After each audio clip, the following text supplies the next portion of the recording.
Did you set your clock? I want to change a little bit. Well, now we got enough here. We can call the meeting to order. First thing is the pledge of allegiance. Remain standing for a moment of silence. I pledge allegiance to the flag of the United States of America and to the republic for which it stands, one nation, under God, indivisible, with liberty and justice for all.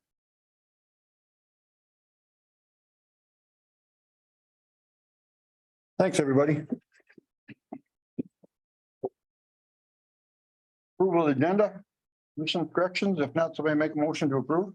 So move. Someone second. I'll second it. All in favor? Aye. Opposed? Motion carried. First thing we got is Dakota Supply Group here on water meters. That must be you guys. All righty. Now we got our ducks in a row. We're ready to rock.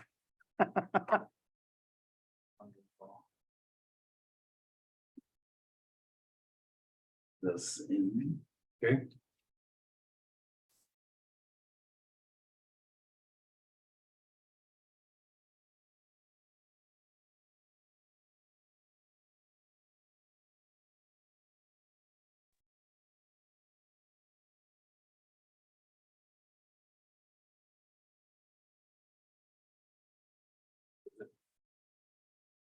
Do they fill the tower while they're gone at night? Yeah, Yeah. it's still, Okay. Yep. Will they drain it again tomorrow? Wednesday and Thursday. Wednesday and Thursday. So go ahead. and Wednesday and put it Thursday. in the folder.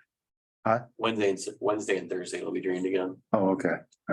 That one they're gonna paint? Yeah, they're gonna wash it off tomorrow and then. And it's the Seagate backup. Yeah, okay.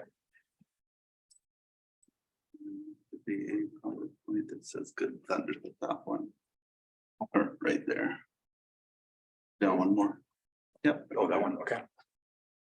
I know.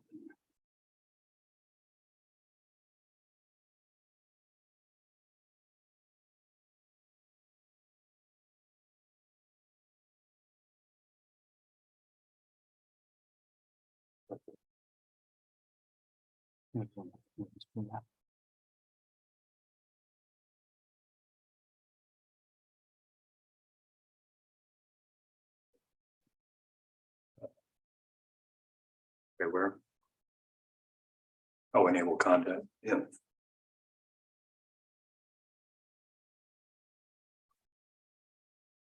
How you doing? I'm Jack. Good. Scott. Scott, nice to meet you. I'm Robert. Robert, nice to meet you. Hi, Ron. I'm Ron. He was working on the. Oh, that's right. He used to be the other guy. Rural water guy. Yep. Yeah, Yeah, he was the rural water guy. Yeah, okay. 22 years. Yeah, Or go ahead and. didn't. Jumped ship about a year and a half ago, so, Yeah. but still doing a lot of the same stuff, working with Race. Oh, okay. Yeah. Yeah. Keep that number. He's working on the hydrant down here. So I don't know. That hydrant that doesn't work. Oh, I know what you gotta do. He was working on that. Oh, okay. When that had that Oh, relief we can't valve get it off. washer in the bottom? Well, we can't There we go. get the valve shut off. So when they get done, he'll be back to fix the hydrant. Once we get the gate valves fixed, then we can. Well, now it's on the. Yep. Probably use the arrow keys. All right, so my name's Brad Sims. I'm with Dakota Supply Group. I'm our metering specialist and I work with Jeff Dale. He's our Waterworks territory account manager. And we're here to talk to you about Camstrip water meters. So go ahead, John, to the next slide. Yeah, I think it's the arrow key down, do that. Oh, there we go. Okay. So we'll do some quick introductions, talk about us and our supplier, go through water meters and I'll probably have to skip some slides and stuff. So before we get started with the presentation, so you're currently using Mueller system water meters with Itron radio read. You're using a FC 300 handheld. Technically, that's a walk-by handheld. So you hit buttons, listen for reads, you grab them, go to the next house, read, hit buttons. You're kind of hitting buttons. You can do it in your vehicle, but it's really kind of a walk-by system that you're doing in your vehicle. The FC300 handheld has gone end of life and end of support by the manufacturer. The software that you have on your computer is called Itron MVRS, and that's also gone end of life and end of support from the manufacturer. The radios that are inside the homes are still available to purchase, but they are on the planned phase out with Itron. And then your meters are a mechanical meter. It's a nutating disc. We'll talk a little bit about that, which is kind of an older style of meters compared to what people are purchasing and putting in today. We haven't really sat down and talked about some of the challenges you're having. Maybe you want to just give me a quick overview of the challenges you're having today, what's working, what's not working, before I kind of jump into what we can help you with. Well, we just went through our first cycle, beginning of July. Yep. Neither one of us really had done anything with it before. Okay. I think, was it through Dakota Supply? You had somebody that we. Yep, that was me. Oh, you gave it to us. Yes. The okay. user guide. Thank you. Yes, that was very helpful. Yes. So it was kind of a stumble through. It took us about 3 hours, I think, to go through. Plus we had 21 or 23 no reads. And then Race went through and got those after. Yeah, it was challenging. It's a challenging system, yes. Yeah. And then what are you using for utility billing? Oh, And here she is. Do you read monthly or quarterly? quarterly. I think we may help put mine in. Any idea of what your non-revenue water is? Do you measure that on the DNR reports or anything? Right offhand, I have absolutely no idea. I mean, what we use commercially? What you produce versus what you're billing for, and is there a gap? Oh, yeah, you mean, okay, They call it non-revenue water. well, we get a lot of I and I, so. And when it's a wet year, but does anybody know how old our meters are that we got? So they're probably were purchased in the early 20 teens. So about 10 plus years old. I know we looked that up, wasn't like, I didn't look it up. I was thinking we did or we found it somewhere. Yeah. Do you think they're in the early teens? So they're about 10, 11 years old? Yeah. Yeah. Because we thought we had a pretty good system back then and sounds like now it's out of date already. So you kind of hit and purchased that right at the dramatic change in the industry. So I've been with DSG for 9 years, and when I started, most of the utilities that I would call upon were using a mechanical meter. And the way a mechanical meter works is you have water flows through it and there's a nutating disc. And the water pushes the disc around, it spins a magnet. The magnet then turns the register and the register goes to the radio. Right in that 2014, 2016 to 2018 time period, the industry dramatically shifted to everyone moving towards a solid state or an ultrasonic water meter with no moving parts. There's quite a few advantages, and that's kind of what I'll go through today, is talk about some of the advantages with a solid state meter compared to what you're doing today. And then some of the smart meter technology really burst in the last, 5 to 8 years compared to what you're able to get. So these new ones, This one. but you're talking, the new solid state ones will have batteries. Pardon me? The solid state ones will have the battery in them. Yes, We were told that'll last roughly 20 years, correct. Yep. but there was no guarantee. Each battery life is different. Yeah, so it's looking at the manufacturer warranty, so we'll kind of go through some of that, so I'll compare to what you're doing today versus what you could be doing with our new system, and then feel free to interrupt with questions as we go. So just a quick overview of Dakota Supply Group and why Jeff and I work at DSG. DSG's been over 100 years old, 125-year anniversary this year, and we're an employee-owned organization. What that means is basically you're working with employee owners. At the end of the year, if the company is successful and our stock is growing, they invest that money into our retirement. So Jeff and I are really focused on building long-term relationships. It's not about trying to make one sale, get a commission and move on. We're looking for those long-term relationships to grow our retirement funds and really create win-win relationships. So we've just reached 1,000 employees. We do over 700 million a year in revenue. These are the different branches we have in 7 different states, and then the different segments that we offer. So very diverse company. If one segment's up, another one might be down, helps us really be healthy as a company versus just relying on selling one thing. So Jeff and I are both part of the Waterworks team, which is also metering. You guys just opened a branch in Mankato, right? Yep, correct. Yep. Yeah, I'm pretty excited. There we go. Next one. We represent a manufacturer called Camstrup. Camstrup is a Danish company. They are actually the #1 hot and cold water meter globally. They've been doing water meters since 1946 with over 14 million worldwide in 90 countries. They came to the US market in 2013, so it's been 10 years. They have a manufacturing plant. Their US headquarters is in Roswell, Georgia. So everything's made through robotics down there. It's all automated. It's pretty cool to see. And their automation has really led them to have one of the lowest failure rates in the industry. So 0.1% failure rate is unheard of in the US market for water meters. Go on to the next one. So this is what the water meter looks like. So I'll go ahead and pass one around here, so you can touch and feel it. So a couple of different things you're going to notice right off the get-go.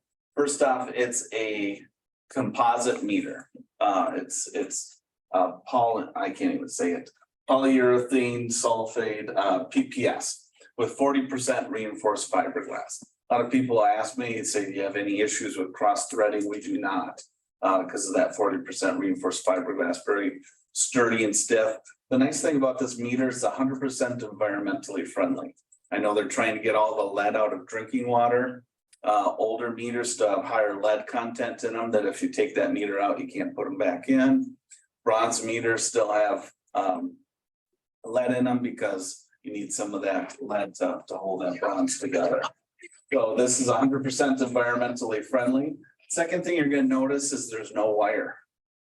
No wire to connect to a radio. It's an all-in-one solution. The radio is actually built underneath the glass. You just have a stubby antenna there to help get that radio signal out. So no worries about troubleshooting. Is it the radio? Is it the meter? You don't have 2 different manufacturers pointing fingers at each other. It's just one solution and all-in-one. Very easy to install, very easy for troubleshooting. So all the all the residential meters are the composite. 1 inch and above would go to stainless steel. So actually I have one of those. I see this one says gallons on it. We do cubic feet. Do you have them both ways? Yep. Okay. The nice thing is we can program the meter either way, so we don't have to stock. Okay. In the olden days, we had to have so many. Which is the cubic feet, so preferred many way? gallons. Gallons or cubic? I would say that about 95% of the utilities I work with are gallons. That's what I was wondering, because does it take more figuring? Because it's all on the computer, and what is that called, John? The Banyan. The Banyan. So once it's in the Banyan, I suppose it figures itself, right? So many Right, so gallons per Banyan cubic can foot. Be configured either way for your chargings for so many gallons or so many cubic feet. I just think the average citizen probably talks more in gallons than they do in cubic foot. Yeah. Most of the cubic foot utilities I work with also do electric, and I don't know why that would be that. It's from the old days, everyone, where you used to have the dials on the electric meters, dials on the gas meters. They were cubic feet then. A lot of cities that did their gas, did their own electric. Oh, okay. Followed suit with water. To answer your question, it would be very, very simple to switch to gallons. It's on Banyan, it's 2 minutes. To just sell to the nearest gallon. Someone uses 500 gallons, they're gonna get a bill that's gonna show 500 gallons. The confusing part with cubic feet is you usually sell it by the 100 cubic feet, which is 750 gallons, and people get a bill for 2. and they don't know what it means. And it's 1,500 gallons, but I think I always thought we were kind of behind being cubic feet versus gallons. no. I No, it used to be wouldn't say gallons. behind, But it's. Years ago, it was gallons. Yeah, it used Yeah. to be gallons. And it Yeah. was evidently, it's probably easier doing the cubic feet on paper or on, I mean, there wasn't any computers Yeah. 20 years ago. But if you were considering changing, those would be discussions to have with Banyan. We could always have discussions offline. The time to do it would be if you did a project. Our software is smart enough that we could put in a cubic foot meter, but in the software, convert it to gallons, but you really don't want to do that because then it wouldn't match. Your bill wouldn't match what the homeowner's seeing inside the room. So Go ahead and go to the next slide. there's no little paddle wheels or nothing in these, no moving parts at all. No. For the water look goes through. through. So the way an ultrasonic meter works is there's two ultrasonic sound waves that go down. They bounce off reflectors and go across and then they go up. As water goes through the meter, that sound wave slows down, so it measures the time differential. So it's a much stronger measuring principle than a nutating disc. You can measure more accurately and you can measure much lower. The fluctuation of the pressure in town doesn't matter, it's by volume. Correct. Yep. Hmm. Yep. So here's the commercial meters, 1.5 through 4. We actually go up through 12-inch, but that usually suffices most cities your size. Do you have a school in town? Not anymore. Okay. But it all comes in through one meter, which now is gonna be divided up into apartments. Okay. So I don't know how they, I mean, there's gonna well, up here, probably, we got apartments up here too, and it's, I think that's 1 meter at the. yeah. Yeah, so you might have a few of the larger meters, I saw some churches and apartment buildings. Yeah. Those are inch and a half, maybe a 2. So go ahead to the next slide. So when this battery goes bad in here, this whole thing gets, or is there a head You replace the whole whole meter. thing? Yep, so that comes down to the warranty. So Camstrop actually has 3 warranties.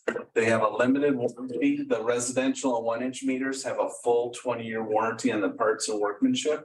So if anything fails for 20 years, they'll replace the meter. Has an accuracy warranty. So they guarantee that the meter is going to be 100% accurate for the life of the meter for 20 years. The battery is a 20-year battery warranty. They do a 10-year full, 10-year prorated, which is kind of the industry standard. These two exceed most of my competitors. This is usually about the same as my competitors, 10 years. So it is a 20-year estimated battery life in it. So when you are buying a system nowadays, you are just like your Itron has a 20-year battery in it. Normally, the average utility replaces their meters somewhere around year 15 on average, because the batteries start failing and then you start getting into older technology as well. So that's the warranty. So yes, if the battery does fail, you would remove the meter, put it in. If it's in that 20 years, 10-year full, you get a brand new meter from the manufacturer, the second 10 prorated. So we talked a little bit about how the ultrasonic technology works. So why is that important? Go ahead to the next slide. It really comes down to low flow. So your meters you have today start measuring at 1/4 gallon per minute. If you have a toilet running inside a home, generally it's less than 1/4 gallon. So you might not even be capturing that amount. Homeowner doesn't know they have a leak, and that can lead to some non-revenue water. So our meters actually start measuring at 0.015 gallons per minute. It's the lowest low flow in the industry. Some of my competitors start at 0.03 and some start at 0.05. People always ask, well, how come Camstrop can do it better than the competition? Camstrop's been doing ultrasonic meters since the 90s. Most of our competitors have just developed an ultrasonic meter in the last couple of years. So they're trying to catch up on the technology. They're just not quite there yet. So that low flow is going to help you reduce some non-revenue water, but more importantly, it's going to help you identify leaks that are occurring inside people's homes, which allows you to improve service to your customers. So go ahead to the next slide. Actually, I must have taken it out. Normally I have a slide in there that talks a little bit about, does low flow really matter? And you can kind of look and do some of the math. The EPA has some nice documents there about fix a leak, posters and different things. And it can really add up. The average home with a drippy faucet, it can add up to a whole extra bill per year for your residents. So there's two types of systems for you to read your meters. The first is called an AMR drive-by. It stands for Automated Meter Reading System. This is comparable to what you have today, only this is a true drive-by system, whereas I mentioned the Itron's kind of a walk-by that you're doing in your vehicle. You're really, right now, you're pushing a button, you sit and listen, you drive to the next block, you push a button, you sit and listen, and you do that repeatedly. Well, with texting and driving laws right now, you really shouldn't be manipulating that data. You really should be hands-free, and you should know where your meters are. And that's what our system does, is ours is a true drive-by system. The software comes up on either a tablet or a smartphone. You have a Google map and you have pin drops of where all the meters are, and you can drive at posted speeds, hands-free. You start your route, you pull out, you drive hands-free around the community. And as you read, those dots are going to disappear. And I'll actually do a demo for you here at the end of that. The meter sending out its signal every 16 seconds on multiple radio frequencies, and it does that in case there's any interference with like a security system, baby monitor, anything like that. And it does allow you to do two-way communication where you can send commands to the meter, such as pulling a data log or something like that. So it is a two-way drive-by system. So community your size, you get in, you drive around. It can really vary based on the topology. You guys are pretty flat, pretty square. I would say you could probably drive by and read your route anywhere from 25 minutes, to probably 40 minutes, somewhere in there, give or take. So if you go to the next slide, the second type of system we sell is the exact same meter, is called an AMI system. It's an advanced metering infrastructure system. So the difference with this is rather than going in your vehicle and driving around to get your reads, you're putting a collector up on the water tower, and the meters are communicating with that collector multiple times a day. Actually 8 times a day, every 3 hours, you're getting the hourly reads. So the nice thing about our system is you're really getting the same information either way, whether it's a drive-by or the fixed network. The difference is how you collect it and how often you're collecting it. So in a drive-by, you're getting it at the time you drive by.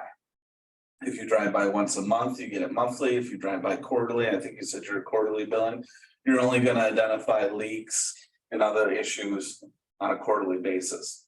With an AMI system, you get real-time information. If there's a leak that starts at 6:18 at night, at 6:19, you get an alarm that tells you there's a leak. It could be much more proactive rather than waiting 3 months to tell that homeowner they had a leak back in June. So if you put that up on the water tower, it would catch the ones on the, like say on the east side, if you had it on the south side, or, I mean, do you only have to have one antenna on the water tower, or do you have to have a couple of them to go around it? So what we do is, it's called a propagation study, is we pull out a Banyan, all of your service addresses, all the home addresses. We give that to our manufacturer, Camstrup. And then I took some pictures of your water tower, and we give them the height and the GPS locations, and they'll do a propagation study and tell us what type of coverage. Just from my experience, pretty confident that one collector would cover your entire city. Really? So I'm right now doing a project for the city of Cloquet, Minnesota. They got 4,000 meters. One collector on their water tower is covering their whole city. That's a little hilly too. Yeah, and that's hilly. So Camstrup does it a little bit different than our competition. Camstrup uses a 450 to 470 licensed megahertz frequency. That type of signal strength is best for a fixed network solution. So right now with the Itron, you're using a 900 megahertz frequency, and that's the same as our drive-by. And if you Google and kind of study radio frequencies, a 900 megahertz frequency is a short, wavy radio frequency. It's used for cordless phones, baby monitors, security systems, a drive-by system. It's for short range things. You're kind of getting a block or two type range.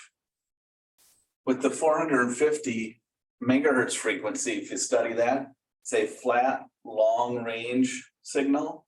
So I have systems where I'm reading meters up to 5 miles away. This type of signal, when it's flat, is best for penetrating solids such as a building.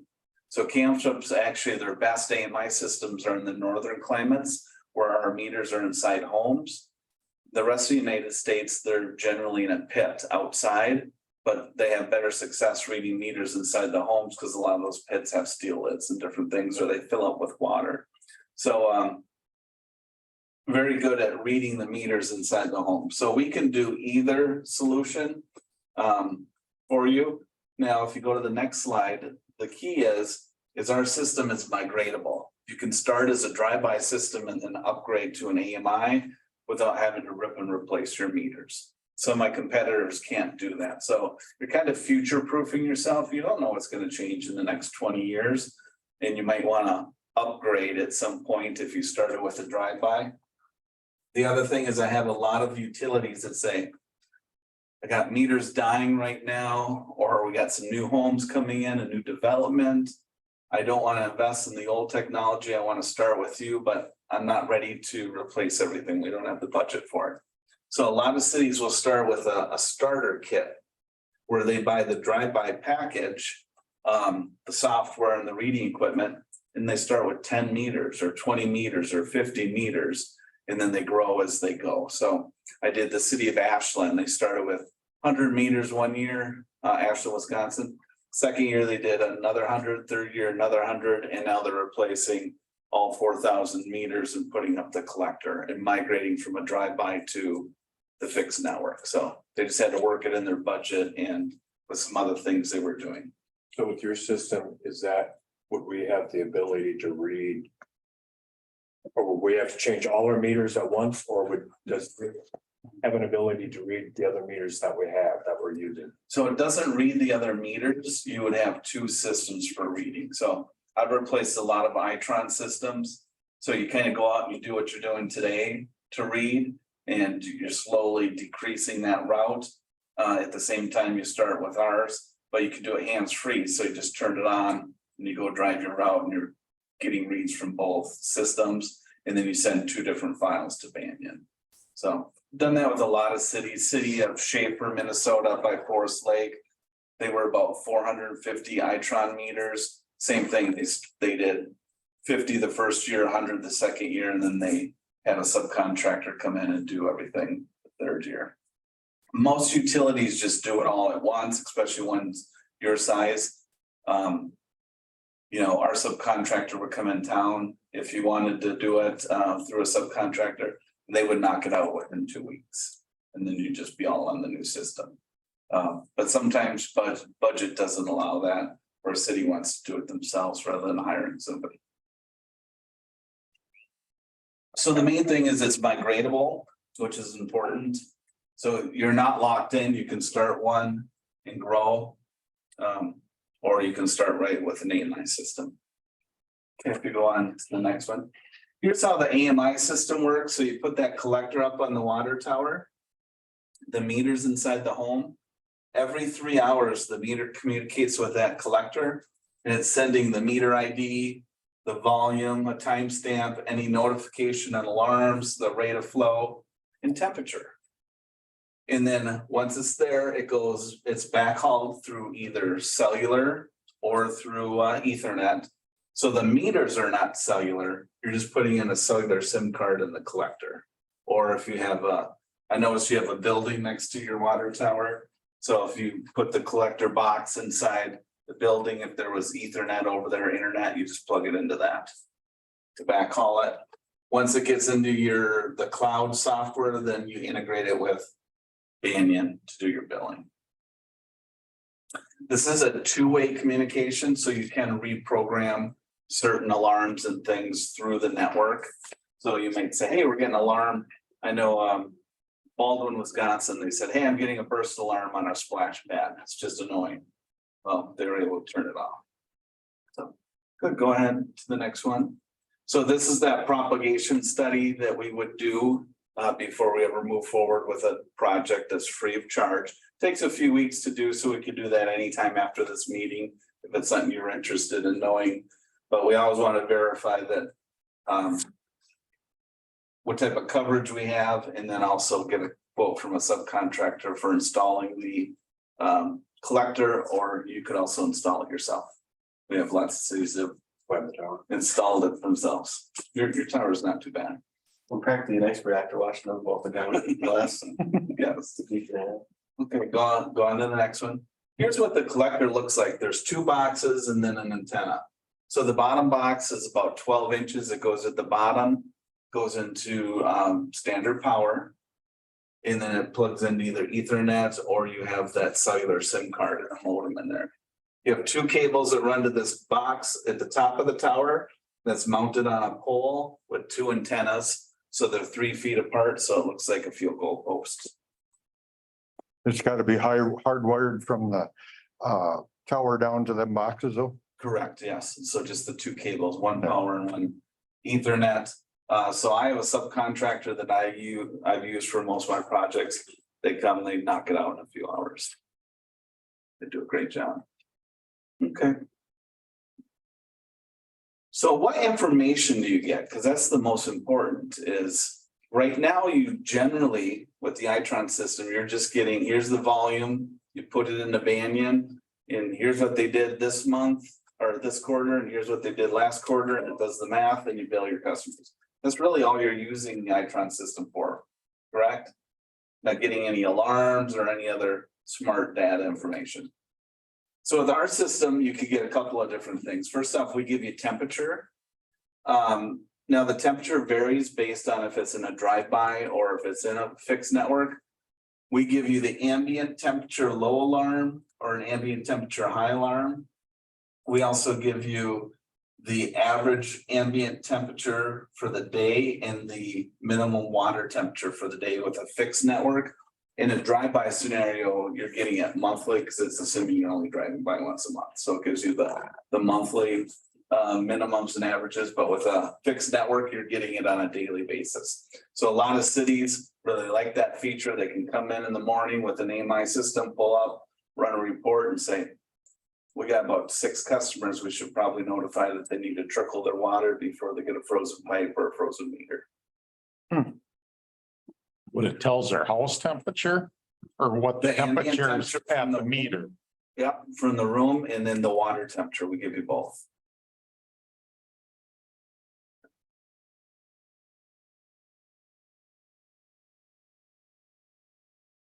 Sorry. Oh, no. But we would have that And then AMI you one, just we hit would have this known little- the old post Yep. office Yep. right away. I can Basically know that mine day. too. Huh? I would. Oh, yeah, yours Go to too. the next one. So this is some of the information you get, or this is what our software looks like. So right now, when you guys called me and you had that Itron software, it's really tell you much. It's really kind of a middleware between taking your customers in Banyan. You load them into Itron, it loads the route, you load it back and it dumps it into Banyan. You really can't see anything. Our system's actually a meter data management software system. No data entry, everything's done in Banyan and you dump it over. But we'll give you a map with pin drops of where all your meters are. We can show you data logs, analytics, you can run all sorts of reports. When a customer has a question about their meter and their usage, you go into our system and you can get information to troubleshoot or to really manage your distribution system. So go on to the next one. So just a couple of things that we do in our software. First off, we have a meters in stock. So you can quickly look, both the clerk and the public works team can look, see they got 46 meters in stock, and it helps you with your inventory management. Once you install a meter, you enter it into Banyan, you export it over, and it grabs it out of stock, puts it down into the meter section, and populates all the customer information. Just takes a few minutes to do. We'll go to the next slide. Here's a screen of our meters, so we can so the customer's account number, name, address, phone number, all that comes over from Banyan. So no data entry, but you can search and sort and do all that. Here, this customer has a current alarm, so then we can click on that and see what that alarm is. And then go on to the next one. This is an example of an existing 1 meter. So here's the customer and their meter serial number. And here we're showing you all the hourly usage. So here's the volume, and then the consumption is the volume subtracting the previous hour. So now you can go in and troubleshoot. I've been working with a lot of my cities, a city that did a project last year, the city of Rice, Minnesota, Highway 10. Been working with them. They have an odd even watering ban. A lot of customers that have been watering the yards with how hot it's been and escalating bills, and they're able to pull up, look at it and see that, hey, well, your irrigation system's running every single day. You're not following the odd even watering ban, and they can pull a report and show them from troubleshoot. So you can see back 13 months of hourly reads, 5 years of daily, 10 months of, or 10 years of monthly reads. Cool. Wow. Can you program it just to do Wow. Beer, this- 1 read a day, or is it You can, yes. instead of that way? It's not using so much information. We don't Doesn't need them. preserve any battery life. It's still a 20-year battery life, but that is an configurable option. Yeah. So here's a sample of the reports that you can pull. So this is showing the average flow per hour going through, and you can change your dates. So you can print that out and give it to the customer in a report. So it has the graph, and then I would have a report table with each hour. Now, if you were doing a drive-by system, you can still do this, but you'd have to go pull it on a meter by meter basis. So one at a time. So somebody says, hey, my bill was high. What can you tell me? And you say, okay, well, I'll go pull up outside your house. You can pull into the street, and then you would retrieve it through the drive-by equipment, and then you would come back and pull just that 1 meter. Because with a drive-by, you're only getting information when you drive by. In the data logs, you have to pull on a 1-to-1 meter basis. Yeah. Go on to the next one. We give you volume, reverse flow, the max daily flow, the ambient temperature, and the minimum temperature with a AMI system. Get that every night at 12 a.m. So it's for the day. And a drive-by, you're going to get monthly. So here's the alarms that you can get with the system. So right now I mentioned your Itron system, you're only getting basically the total volume. With ours, you're going to get not only the total volume, in a drive-by, you're going to also get the volume at the beginning of the month. But we'll identify any meters that have leaks, low battery, a burst, a dry meter, flow above Q4. So a leak would be a toilet's running inside the home. Maybe they left their hose running. You're going to be able to find that and notify a homeowner so they can either fix the problem or call a plumber. A low battery, that shouldn't happen until there's 6 months left in the battery. So hopefully 19 and a half years. A burst means that it's done 20% of the max flow of the meters for a 30-minute time frame. We're seeing a lot of those right now with irrigation systems running in people's homes, watering, so they're getting burst alarms. But it could be identify a major leak as well. A dry meter means that there's no water in the measuring tube. Excuse me. So it could mean that the homeowner is potentially there's theft. Maybe they took that meter out and put in a straight pipe while they're watering their yard or filling up a swimming pool, and then they're going to put it back. Or it could be that maybe you turn the water off at the curb stop, or there's an issue between the main and the home. Excuse me. You have your temperature alarms that we talked about. No consumption means that they've had no consumption since the last reading. So you want that flag to identify what's going on. Maybe they're a snowbird and you're like, oh, that's cool. I know why there's no consumption. Or you say, nope, there's an issue. Let's identify it. Flow above Q4, that's really more for commercial meters. Helps you right size a meter. It tells you that maybe you're doing too much flow through a meter and it's undersized. So maybe you got a 2-inch line, but you put a 1-inch meter in there, you throttled it down. And then you can look at it and it would tell you that it's being taxed. It's not the right size for the application. Reverse flow is an important one. That's gonna tell you that water's going backwards through that meter. Once again, it could be theft where the homeowner took that meter, turned around and put it in. Or more importantly, it could be a cross connection issue. And what a cross connection issue is where it's pushing water backwards through that meter. Did a project 2 years ago at the city of Dassel, Minnesota. They have a car wash at the gas station and it has about 6,000 gallons of reverse flow going through that meter. What that means is due to the pressure and the way it's designed, water that maybe is mixed with soap or other chemicals is getting pushed backwards through that meter, which could be introduced to the potable water to the gas station or to the water main. And so they need to have a plumber come in and put a backflow preventer in to stop that. And so that's what reverse flow is important to look at. And then tamper means that the homeowner's tampered with the meter and it's no longer working for billing purposes. So lots of alarms, you get all those when you drive by and read the meters, it'll tell you any alarms you have, both current active ones or historical for the last 30 days. And then with an AMI system, you get all those real time. So all of a sudden you just come in, you get an email or a text message saying there's an alarm on 1015 Main Street. And you can address it real time.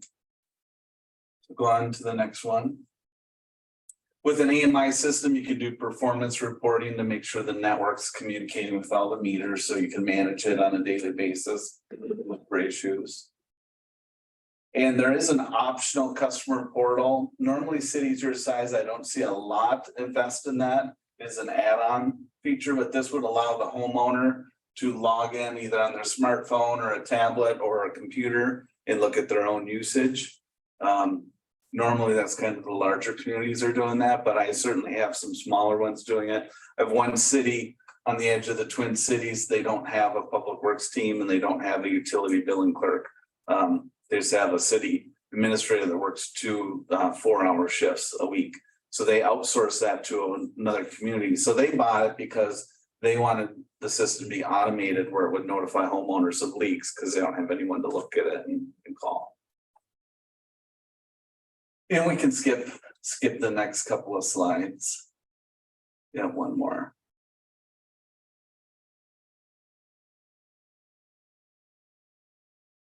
Yeah, one more.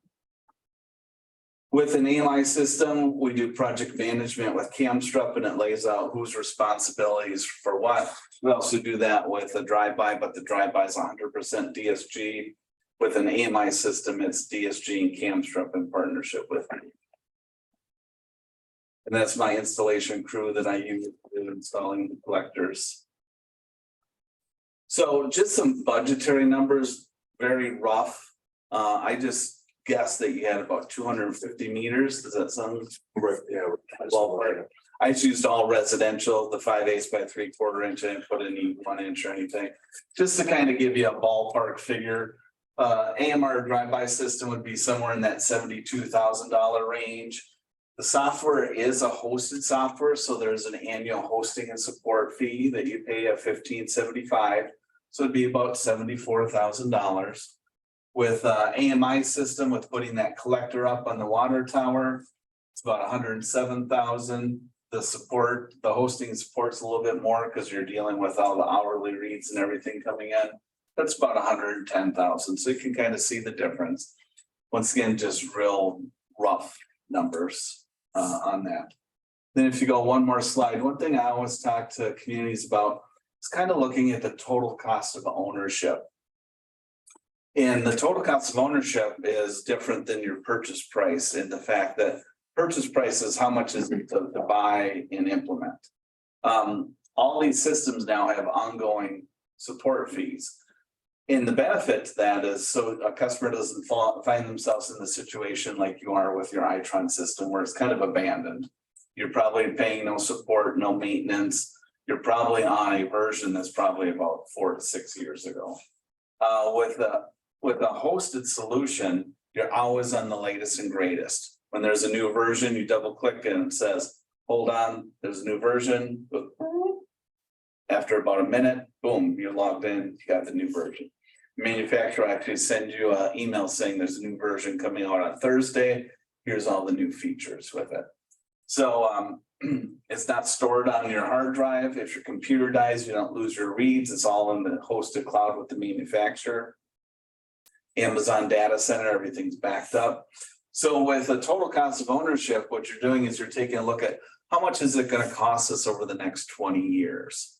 And sometimes it can really vary quite a bit. I recently won a project for an AMI system with the city of Village of Baldwin, Wisconsin. They're about 1,700 meters. They were paying $17,000 a year with census for their hosting and support fee.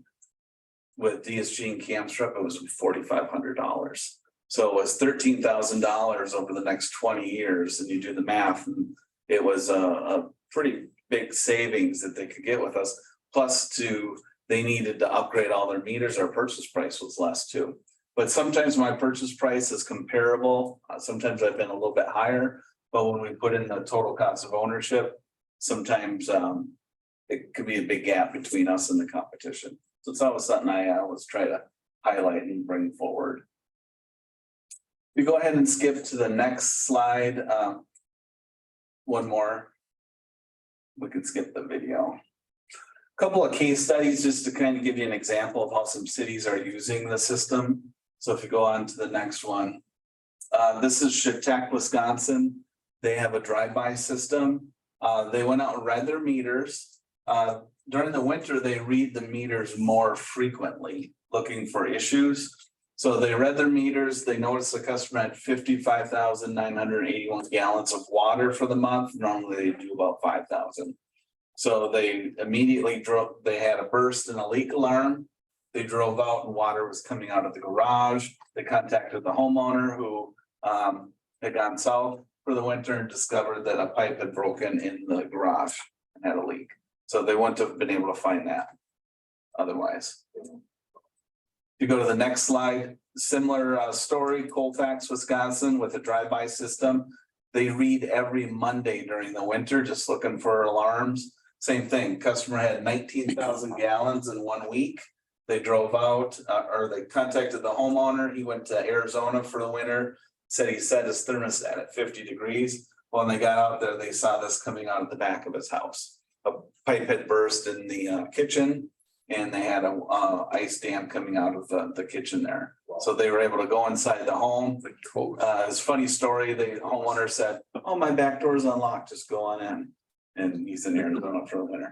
So they went in. There's about 2 or 3 feet of water in the basement. Wow. Yikes. Once again, would have never been able to find that. You could see that the water temperature was at 35 degrees and the ambient temperature is at 37 degrees down where that water meter was installed. So next one, City of Colcado. They did a AMR drive-by system, but they had 18% non-revenue water. Just by replacing their meters, they were able to bill for 12 million gallons more for 1 year to the next and dropped to 2.9%. Jeff and I are just out there and he told me the other day that he's under 1% non-revenue water for this year. So we were able to help them identify a whole bunch of leaks in their community. You can skip that one. Maple Lake, this was a homeowner that had here. This was a water softener that was running for 2 hours every night. And so we were able to identify they're doing about 900 gallons of water every night. The water softener was not programmed properly. That's just a leak. Here's another leak example. So this is the data log that you can pull with a drive-by system. And that's Rice, Wisconsin. This, we identified the meter was installed backwards with reverse flow. And then Hurley, this was one where they're an AMI system. You got the low ambient temperature alarm at 10 o'clock at night. At midnight, it showed that it was 39 degrees water temperature. By the next day at 2 p.m., the meter froze. If you click on there it does play the video. So you can see how the water was spurting out. And he was like, I was amazed at how it worked exactly how you had covered in the presentation. Does it have like a frost plug in the bottom of them or just crack it? Does not, as soon as it cracks, it needs to be replaced. So with our meter, it actually usually breaks and pushes upward because the weakest spot is On top. white ring around it. And I think that's it. Oh, this is Balsam Lake, so, hotel, they read. The drive-by system, they had a leak alarm, did 5,000 gallons in one day. They stopped by the hotel. It was during the winter. The hotel doesn't get used very often. They went room to room and go ahead and click on that, that's all the water that was coming out. Got a leak there. Hotel owner had no idea that a pipe had burst in that room. Yeah. Had a couple feet of water, so. So questions? The incoming meter that we got over there, you know, it's on a. What would be a 4 or 5, 6 inch line? Coming out of here. The one that you read for the usage, you know what we're providing? Can you ever put one of those?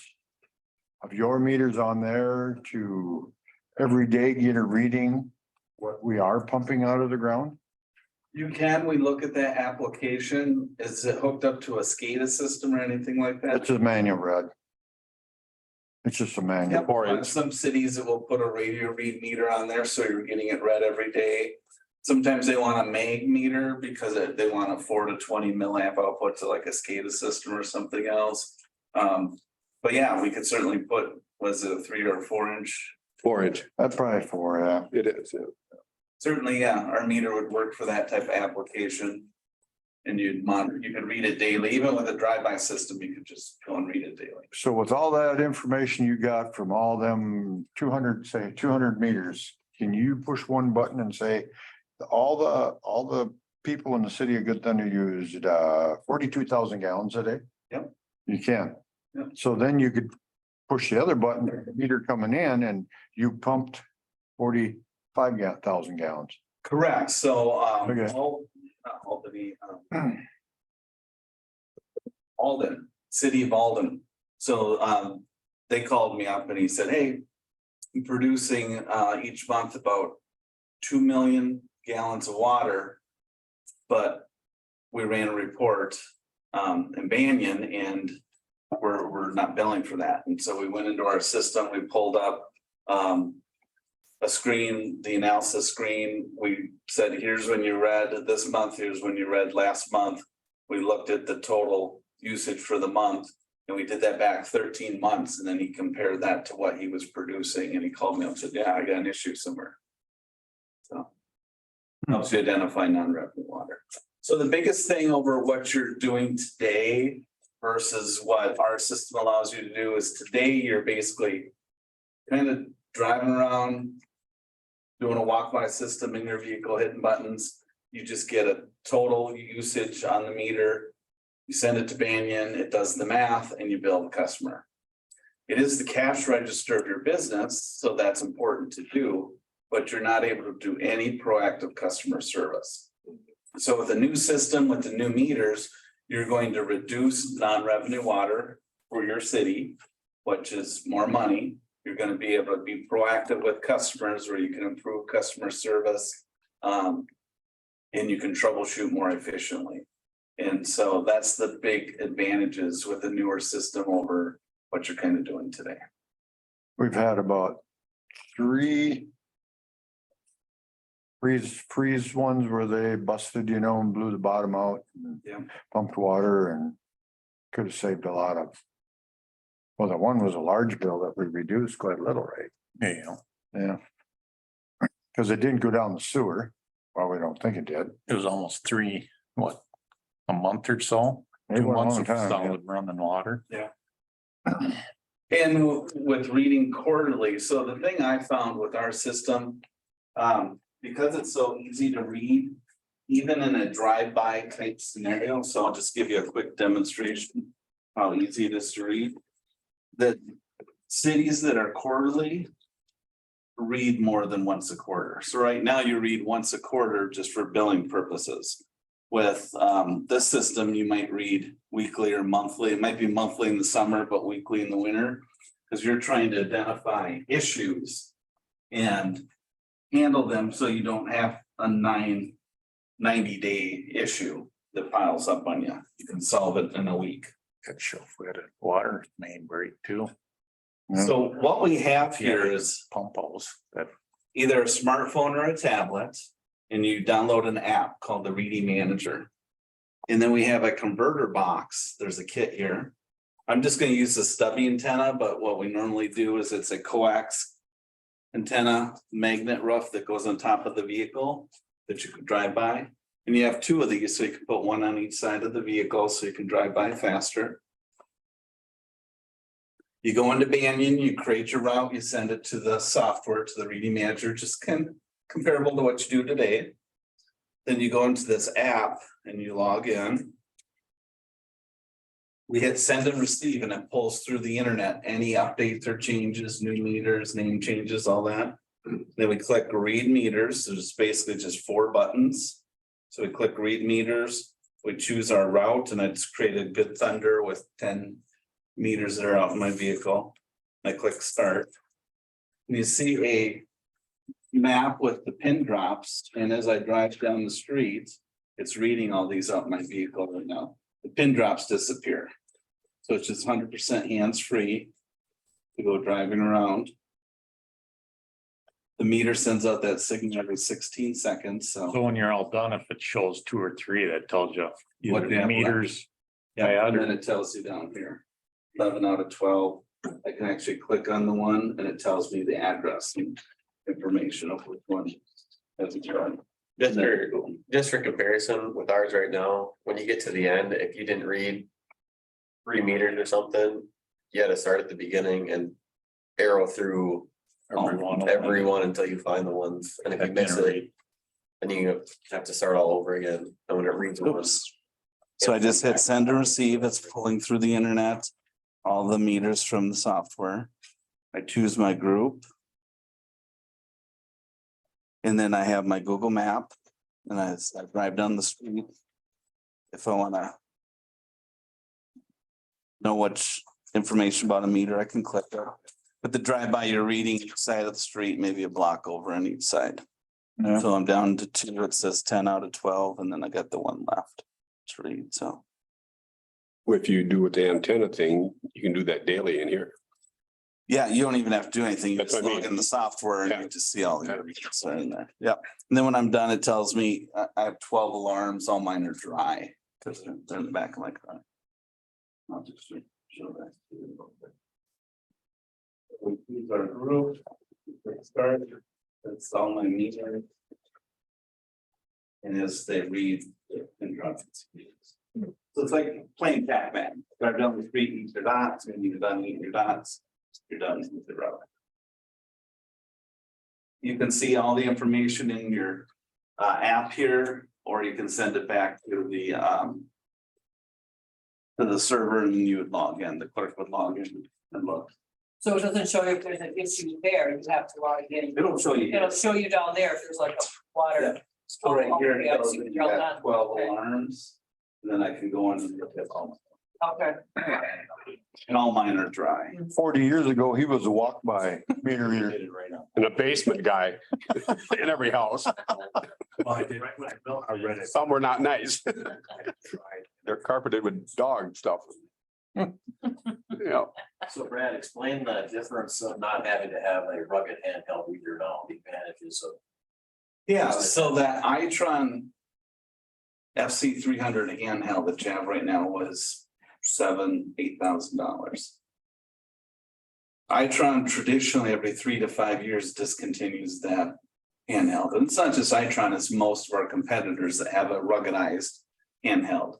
So if you think about a 20-year solution and replacing a handheld that's $7,000 to $10,000 over 4 through that course of 20 years, you're talking about another $40,000 in that total cost of ownership example. Because ours is just an app on a smartphone or a tablet, Most people have a smartphone. Right now, it only works with an Android operating system. It doesn't work with Apple iOS. But I include a tablet, usually a Samsung Galaxy tablet. Get a Samsung Galaxy tablet in the case for about $300 at Best Buy. Last you a couple of years, then you can just purchase a new one. So it's a few $100s versus a $7,000 to $10,000 And if upgrade. race runs it over, it's no big deal. You just get another one. Yes. Out of his paycheck. Probably. So that is kind of an overview of Camstrop in our system and what BSG can supply. A lot of cities your size decide that they will install the meters themselves over a course of time. Or we also have subcontractors that we could get a price quote for. They usually charge a few $1,000s for the mobilization, mailing of the letters. They do all the scheduling, and then it's usually in that $85, $90 per home to remove and replace. They're not plumbers. You don't have to be a plumber to remove and replace. If any plumbing needs to be done, then it goes back to the city to work with a local plumber. But if you're just taking out an existing meter and putting in a new one, you shouldn't need any plumbing done. It does require that the homeowner has working valves before and after. If they don't, then they usually turn off the curb stop if that's working. If that's not working, then it's the water main to turn off or it's freezing now. We had, well, in fact, the same house does not have water, probably does not have water for Years. 4 years. It was leaking between the street and entering the basement and coming out in a slope of the grass. So there was a lot of water wasted there for a long time until we discovered that it was saturating the ground. And it had to be shut off at the curb stop. And it's never been turned back on in 4 or 5 years. So just for time's sake, I didn't cover, we skipped some slides there. This is a different model water meter, has a stubby antenna in the middle versus on the side. This one does everything we talked about with that meter, and it does one additional feature. This one does acoustic leak detection on the distribution side. So it sends an acoustic sound wave out your service line into your water mains. It listens for leaks on the distribution side. So if you have those in all your homes, you can log into the software and say, oh, we have a leak right here on Fifth Street. And based on the noise level, you're trained in how to tell if it's a service line leak or a water main leak. Really? So this would have identified that. So, and Camstrop is the only meter manufacturer that has that type of technology where it's built into the meter. And so that acoustic sound wave is going through the water. So it has much greater length to listen and accuracy than some of our competitors do a strap on where it's strapped to the outside of the pipe. You don't get, based on the type of pipe and different things, you don't get quite the range or accuracy. So that is an available solution too. The meter is a little bit more expensive, and then you add the acoustic leak detection software on there as well. But that's available both in the drive-by or the fixed network. What's a little bit more? Normally it's about $50 more per meter. And then you have the software as an annual fee. Right now, they do have a promotion where the meter is actually the same cost as the other meter, so. What is the actual cost of the meter? So that meter is $265 for the meter and the radio, everything all in one.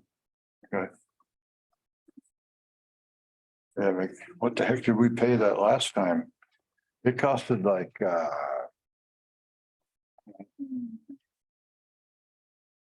we did the whole town when we did it with that, whatever they are. Is it like 60? Back then, the meters were probably in that $80 range. The radio was probably in that 120, so it might have been like $185 to $200 per meter. I don't think they were quite that high. I was thinking like 135 to 50 maybe. Could be. Yeah.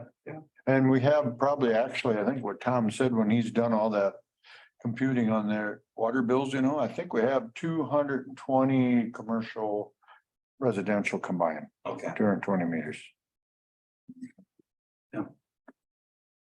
So the next steps would be is if you're interested in the AMI system, we would do a propagation study. And that's free of charge. I just work with you and Banyan to get a list of all your service addresses. Or we would do a more accurate quote, because like I said, I just ballparked it at 250. If you have fewer than that, but we get a accurate count on Banyan and we can actually give you an itemized quote. So. Do you have a time frame that you're looking to do something in? As soon as that thing dies, that'll be right away. Well, that's my fear after going through that, the last week. Very cumbersome, and then that manual that you sent, I was trying to get in the next day. And I called the 1-800 number in that manual. It's not Itron at all, it's somebody else. Was it, did they say Silver Springs? No, it was a medical closet, and she was in sales, she was good at sales, and she was working me right away. Took me about 5 minutes to get off the phone. I can always get you the the Itron technical support number, the current one. 20 meters. I know if you call with 265, that equipment, you 58.3. say we can no longer support you. So, yeah, stuff. They want you to upgrade.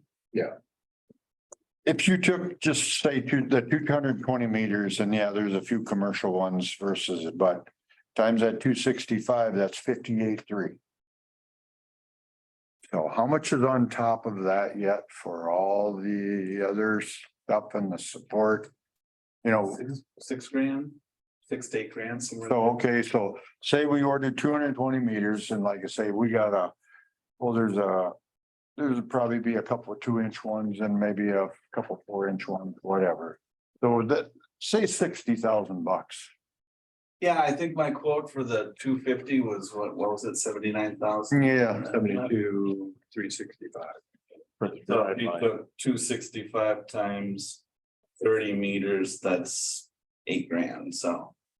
Be in that 70 range if you took those off, a little bit less.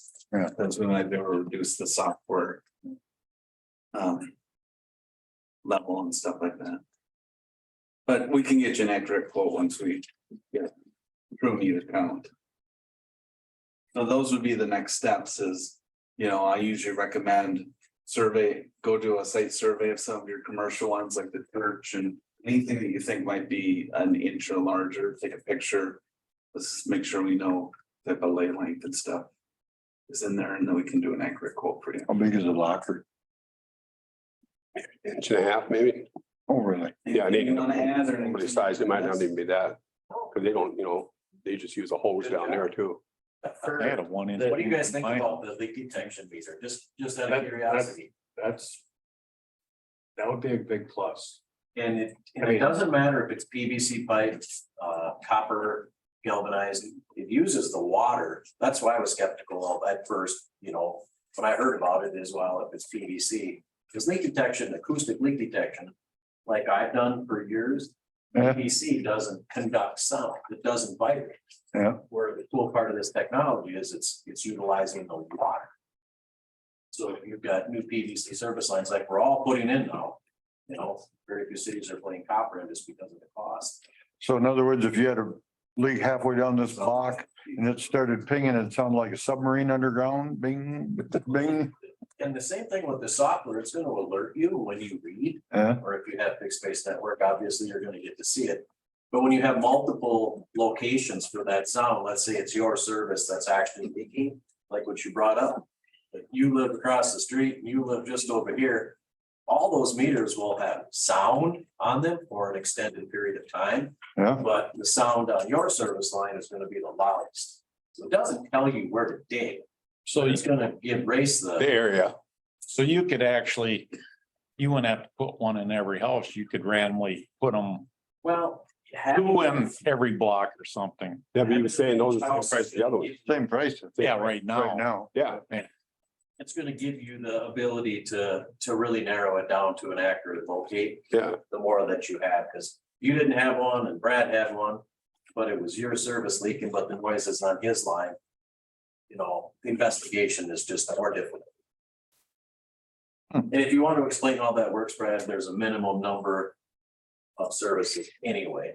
Yeah, they really recommend if you want to do the acoustic leak detection, it should be in every home. So we're doing 2 right now. Maple Lake, Minnesota is deploying it, and okay, the 2 came out about 2 years ago. It's kind of neat when you think of your story, 4 or 5 years, the water ran and many times it goes in the sanitary sewer and you have no idea. This one was coming out above the ground, you know, it just pushed through, the lawn went like this. And when a part-time guy was mowing the grass back there in the right of way, it's always wet. As soon as you shut that curb stop off, quit. Maybe you were out and detected it. Probably found a lot of leaks in this town over the years. Yeah. And that's taking a look at your non-revenue water and what that is, but then it's also taking a look at how many people do you have on staff? How much does it cost you if you have one service emergency per year where you gotta come out and dig at night or weekend or holiday or in the winter? And you start doing some return on investment calculations and it can pay for itself real quick. They only break in the winter. Yeah, you're right. Yep, they only break in the winter, and it's really like January. And Friday. Yeah. Late Friday. So that's what we had for you tonight. Hopefully that helped you kind of see what's out there and what you can get and how it differs from what you're using today. Yeah. Yep. Mine is practically an upgrade from that. The other type of technology that I didn't cover would be some of our competitors operate cellular solutions. Where actually there's a cellular chip in every single meter. The difference between that and the Camstrip solution, with Camstrip, you're putting a collector on the water tower that you own, you maintain, you own that license. So it's kind of a one-time purchase and then you're maintaining it. With cellular, you're paying AT&T, Verizon, or the cell companies to use their networks. And so generally the cost per meter is more expensive that way because you're paying somebody else for their network. And then it's the troubleshooting, because rather than troubleshooting one network, you're troubleshooting every single meter. So also this meter is not communicating well. You gotta go back in that home and position the antenna and different things because the cellular coverage has changed from winter to spring and different stuff like that. So that's kind of the big difference between the two types of solutions out there. I know some of my competitors are out with the cellular. Camstrip at this time does not do cellular. It's on their roadmap, but where they've really pushed it is a city like Cloquet does have a few little corners that aren't real strong. They have some meters down in pits that a little bit of a challenge communicating, that they can intermix it and have a hybrid type system rather than going all one way or all the other. That's not out at this time. Okay, Good. Well, thank you. all right, appreciate it. Yes. Thank you.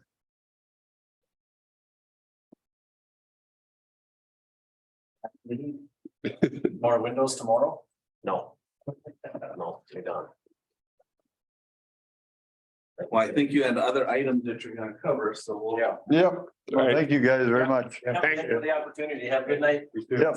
See you at the hydrant. Huh? See you at the hydrant. We'll be there. All right, thanks. Thank you. Okay, community comment? Anybody with community comment? Do we have anybody up there? No? Looks like Kevin, Luke. Nobody under community comment? We can move along to unfinished business. Burkhart field work scheduled for July 27th. I take it that means coming here. Yes, yeah. Okay. So they, he sent me all this, I sent it back. Boy, it was a quick turnaround and a lot to get ready. It'll be Thursday, right? Yeah, so they'll be all, probably all day, sounds like on Thursday. So in one of your emails, you sent him a letter about that COVID money. Well, I was just wondering, that's the one we had talked about earlier. If we want. It's almost $62,000, and I know we kind of talked about it before, maybe using it for someone for there, but. Now with the water tower, or it's an option too, if we, like with Ferguson, and that was kind of a phase in if we use them. For water meters, this one, we would have to put out a chunk of money. I just put it out there as a reminder that we still have that and we should identify, Looks like we have 61,744, so and it can be used for anything. basically, yeah, is what Burkhardt said, and. But we just need to record it with, I'm assuming that report, I think was. Like April. So, I mean, you could take and buy this whole system. And get it up and going and hopefully save money. And get a better accurate read of your water that you're selling, and it wouldn't hurt our city funds at all. Yeah. Not one bit. That would help if there's ever water leaks. Yeah. And then if the house goes down there and we decide to put another well in. Get them back out here and see if we can get a well in that location. It costs $65,000, I believe it was that time to run from this main down there and put that hydrant in. So, it would cost you $100,000 to get it piped back here to the filtration system now, probably, but still. Yeah. Either way, you could do a lot of work in the public waterworks sector and use that money on it. mhm. Yeah, And again, we can wait till Tom is here, get his input on it. So.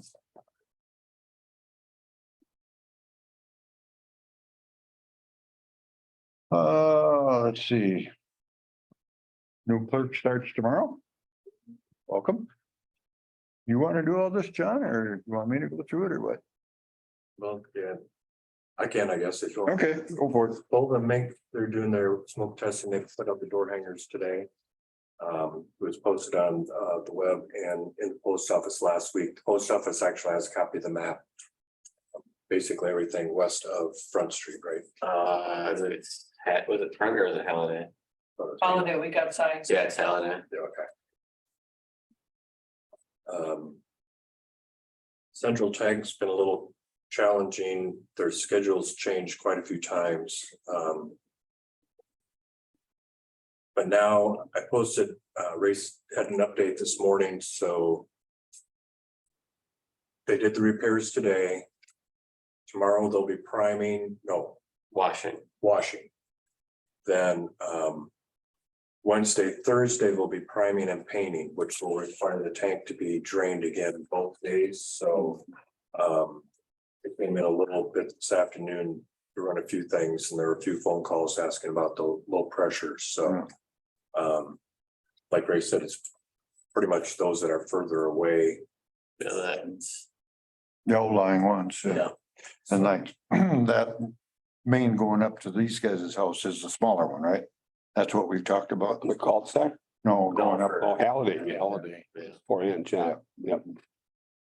So the further you go down, the less pressure. Wow. Yeah, when yeah,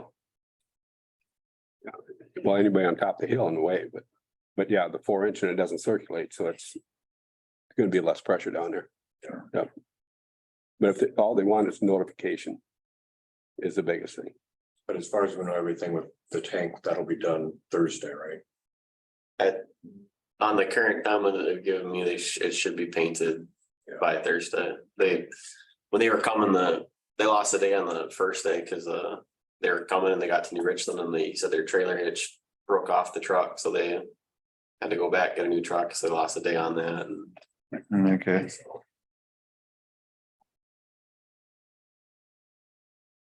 Then we have talked about setting an hourly rate for Race for like repairing and billing out the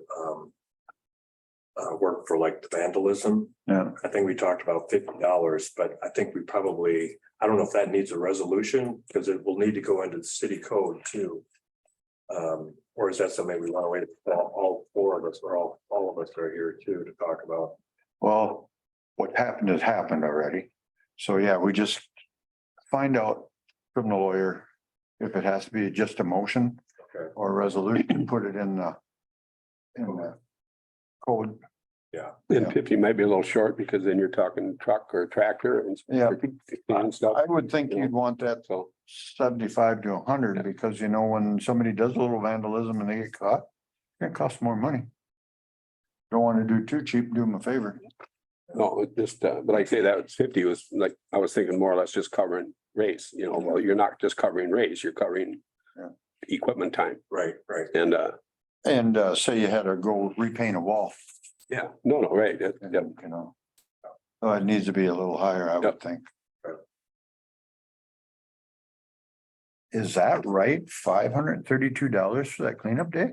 Yeah, it came in on a regular bill, and it was just the one line item, so. Was there one truck a dollar or two? They didn't need to make extra trips, it was just, they filled up the 2 trucks and that was, Really?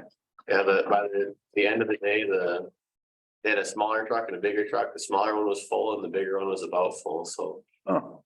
Well, You that's said about the them cheapest one dumpster ever. things, that was a couple times, it was really high Yeah, years back. 15, Well, that was 1800 curbside bucks. though. Unless there's another bill coming, but I kind of doubt it, the way it read out, June 17th or however it read on the bill. Yeah, okay. I mean, curbside would be a lot more. Cause you're stopping and going and, Oh, yeah, probably. Yep. Yep. Did have a complaint, or not a complaint, but somebody right across the street, they said they didn't get their recycling picked up last week. Did you? Because it was on, no, you didn't, no, this is on Ewing. I want to get with Tom and get a good contact for LJP too for those things. Lately, they've been pretty rough on garbage and recycling cans too. Have they? I mean, they must just, and So they drop them from 5 feet. yeah, they're just everywhere. My tops were busted off mine just in the last 2 weeks. It's kind of hanging there.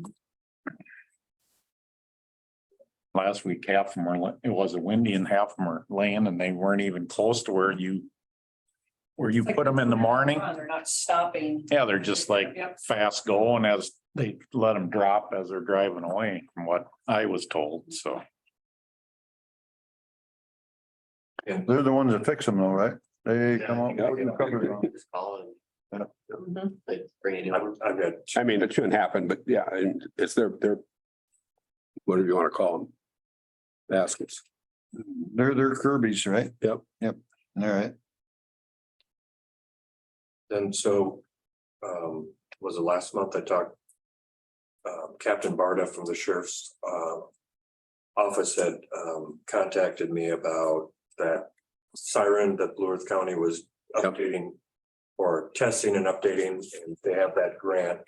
It's Eric Weller, he's now the emergency management director for Blue Earth County. He'll be coordinating, they're supposed to be coordinating all the work. The money needs to be spent by, I think he said September 30th, so. It's whatever, I don't know if they have to go up to the siren or if it's just all electronic, I have no idea, but But they'll be here doing it. yeah, Okay, at some point, yeah. all right.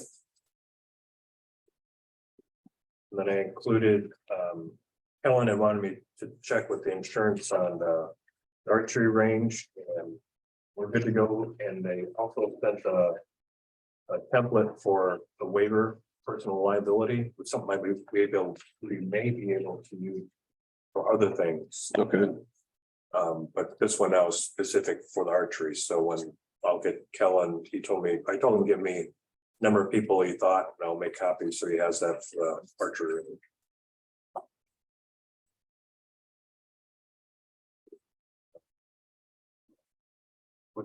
Mastic.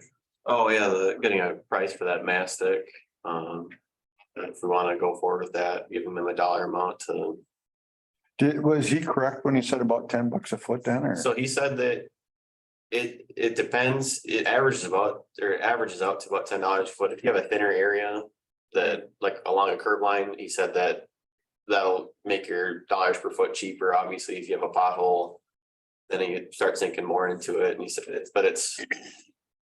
You can put as much of it into it's not like you can only put 3 inches in. If you got a 8-inch hole, or you can put in 8 inches of it. And You know, you drive by and there's some cracks that go all the way across the street or about that wide. That dip down about an inch. You can really feel that. Myself, I think we should try some of that. I've been over by Lee Sewer, they got some done on the county road and stuff, Yeah. and it's just like smooth as glass. Really? It's about this wide.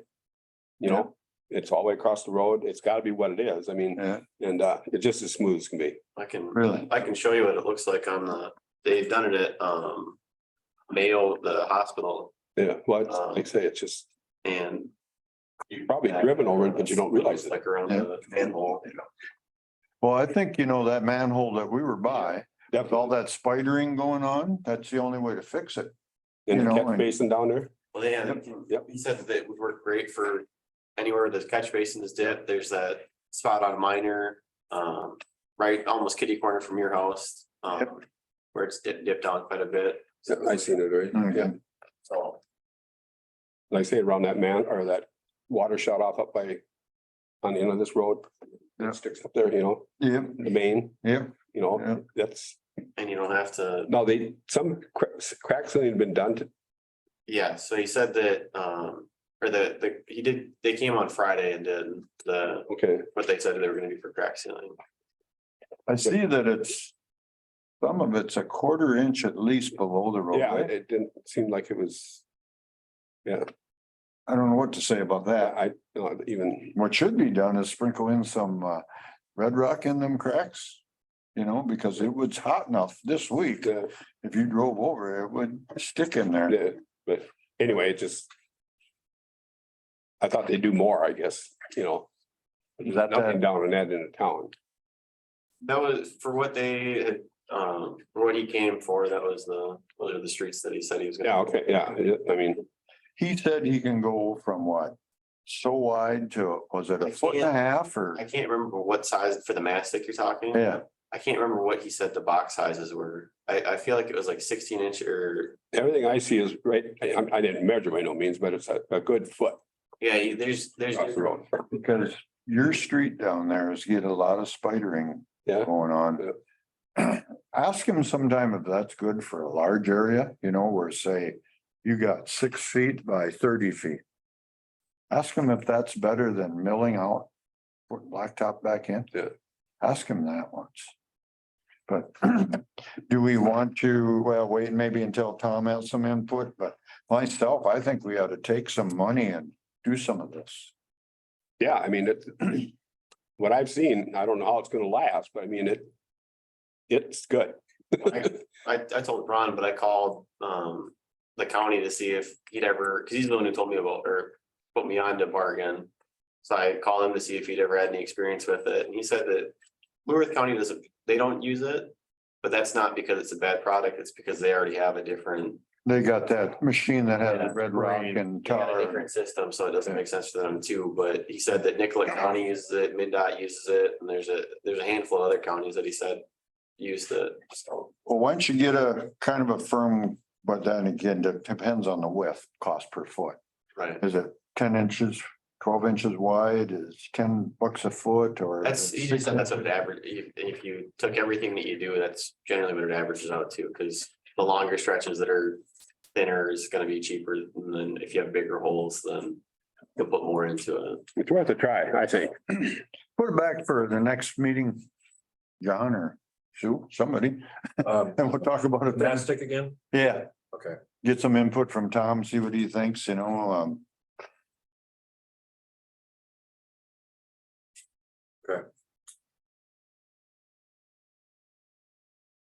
And then the manhole repair, the street repair on how, did we know? I can't remember, we were talking Which one's about that? it last week. Oh, it's, oh, I mean, down on the end, Yeah, that's on my sister or my daughter's road.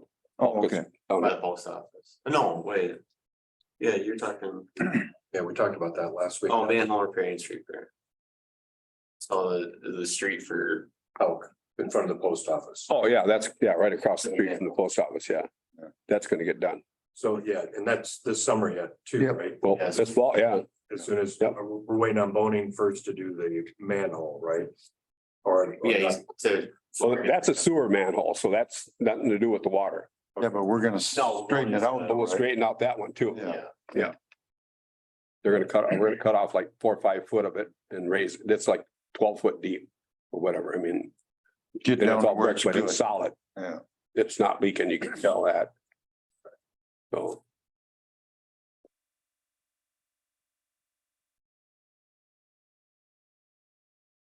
Okay, next thing is new business workers comp renewal. And I can't remember exactly why I put this on. That came in last week too, or the week before.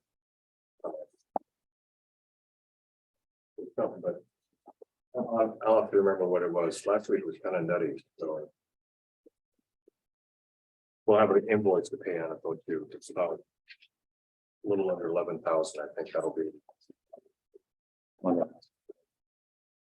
Is that paid quarterly? Then you'll need them up to tell. Oh, really? Yeah. Okay, all one time, huh? Yeah. Okay.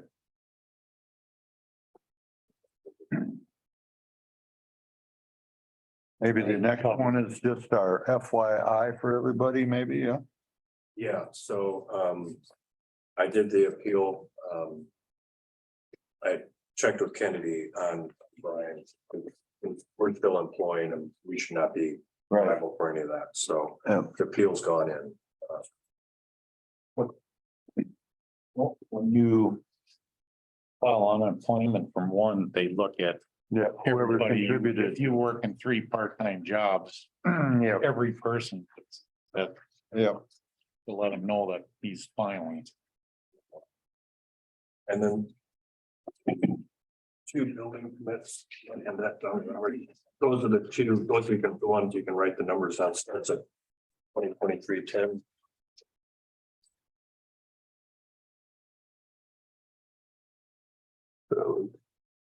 Oh, yeah, okay. Oh, they both are. This dividend. But this one here is the newest one? Oh, Yeah, this one? those are the originals for you to write on. Oh, okay.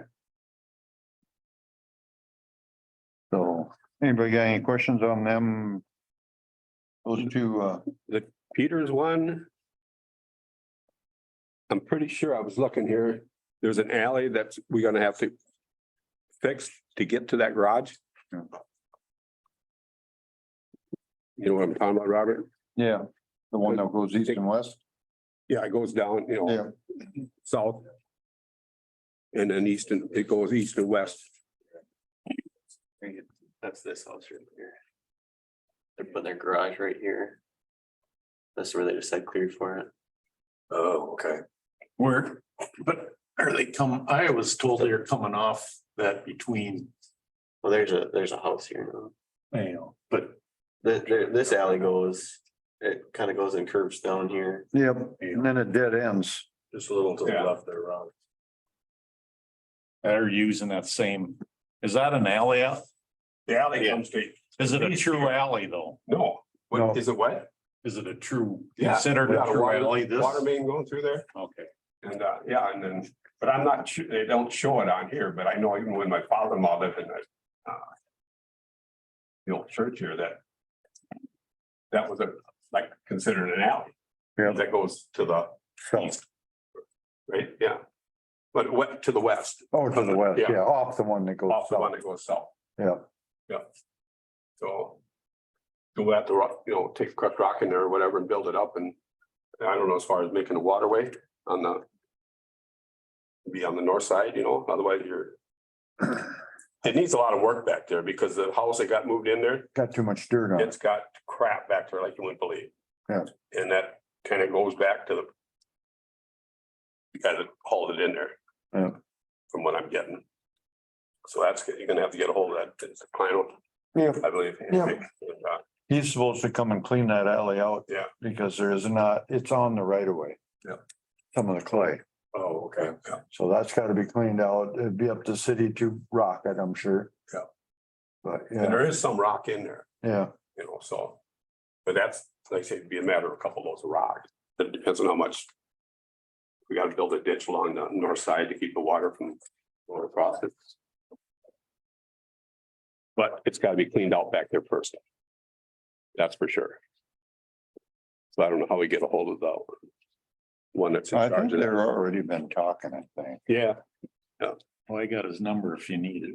So that one that we're talking about right now is 2023-10, Mhm. and the other one's 23-11. Yep. Okay. Cause, because I think this is Rookie's house, ain't it? yep, yeah, Your neighbor. yeah. Come to think of it.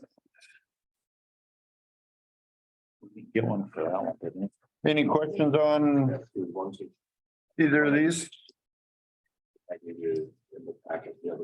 Oh, they supposedly Peter, it doesn't say the setbacks. On this? Yeah. Oh, that one. All that shows is the building, it doesn't really show the property lines or anything. And I would guess it's okay, but it doesn't show it on here. Where the property lines are. And that should be on the map, drawn in. Yeah, he came in Friday and paid and he dropped, I told him he had it in before the meeting. Okay, yeah. So he dropped it off sometime over the weekend, I think, so. But that'd be the only thing I'd have concerns about, is the setbacks from the side, and I'm sure there's gonna be plenty of driveway there for them, but as far as the east side and the west side, it's gonna be right behind the house. Is it, Be okay? how close can it be to the east line? Remember, Rich, how close the building can be to, like, the east line? That would be the biggest one, right? The east line, Well, I mean. Or the west. Yeah, but the building itself is, what? 44 foot. Foot. 30 foot, 30 by 44. yeah, 30 by 44. Does it Basically, show that lot size in there or no? No. There's a house, but. That's, the new one is not here, Right, yeah. but would that east be considered a site? Somebody get on Beacon. Should show how much I mean, lot footage you got, right? put it in the center of the lot, it's probably gonna be good, but it's just a matter of. I mean, it don't show the lots. Because won't that structure have to be 6 feet off the side yard? Anybody remember? I think You guys went over them codes, remember? Yeah, I do not. I think a side. That's got changed. Used to be 5.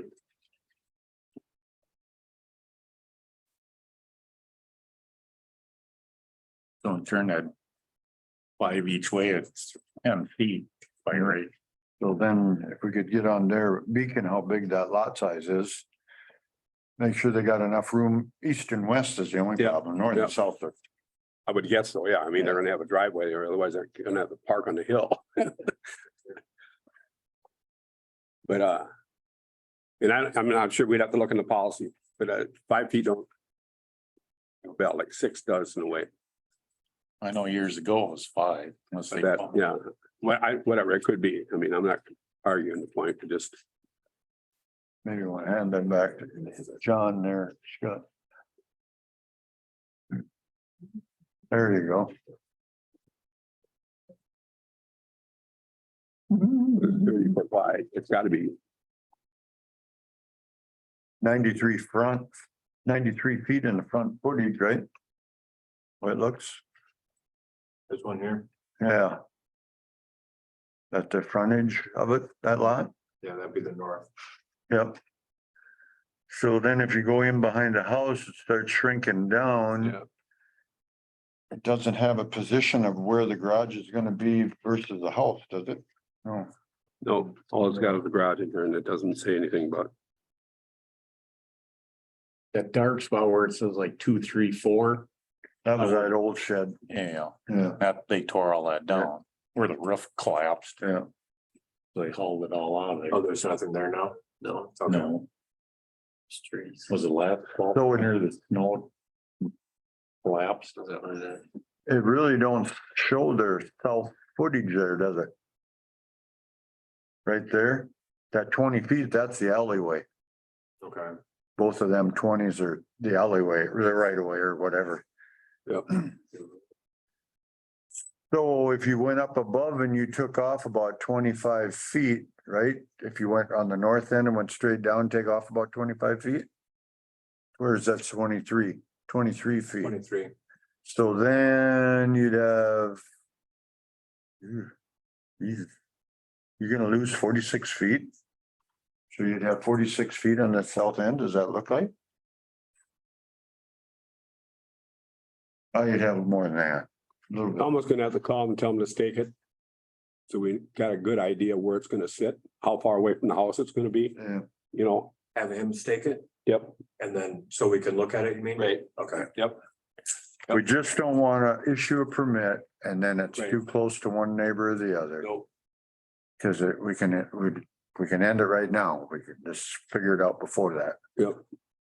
And maybe it is gonna be over to the east a lot more, so it doesn't get in that. You know, that line that goes, Yeah, because if you go on the east side of the house, it looks like there's a full 25 feet there, right?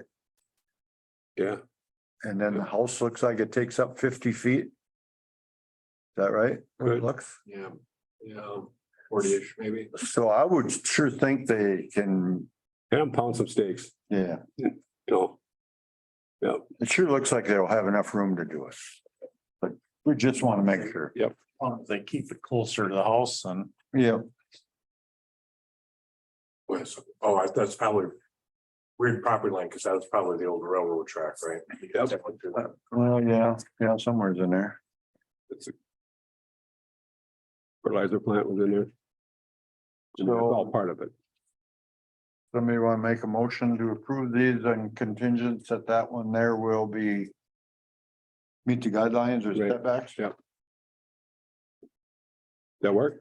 So move. All right, someone second. I'll second it. All in favor, say aye. Aye, opposed, motion carried. Maybe you want to put a sign up there on that farm water there. Tomorrow, right away, raise no water, Wednesday, Thursday. There hasn't been many the last day or so. No, but I can just see that Coming that way. right when we turn it off and Yep. it'll be that hydro seeding truck's gonna come in and suck every panel. Terry Peters gets the most. Maybe if John's got his number, call him and tell him, hey, you know, because I know he gets a lot and I think that seeding company, they might be done now. With their, Yeah. So. All right, Hey, on this IRS letter you got here, John, that adjustment amount. I see that our withholdings are about, for the federal side, are about $2,260 each month. But then in March, it was only $880. Yeah. So do you think that the wrong one got paid the wrong place? I'm not sure, but it was short for that first quarter, so. Yeah. And like I said, that one came in and it was due the next day, so. I'm not sure what happened on that. Does Burkhart review all these? I've got some questions on some of that stuff and they're gonna be here Thursday, so. Okay. All right. That's all I had. Anybody else? Regular council meeting on the 14th is at 7. Yeah, Remember yeah. write it down in your hand Yeah, and don't wash it. yeah. All right. If nobody else, anything, somebody make a motion to adjourn? So move. Someone second? Second. All in favor, say aye. Aye, opposed, motion carried. Thanks, everyone. Yep. You'll be here bright and early tomorrow morning? I will. Good deal. Excellent.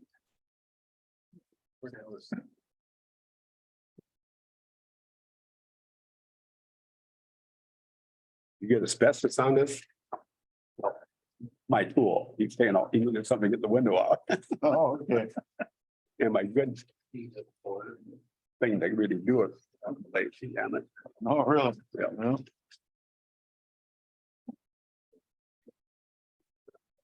Maybe six. There. I think it's the dock, I think it's going to be shut there. yeah. They can stop the one here.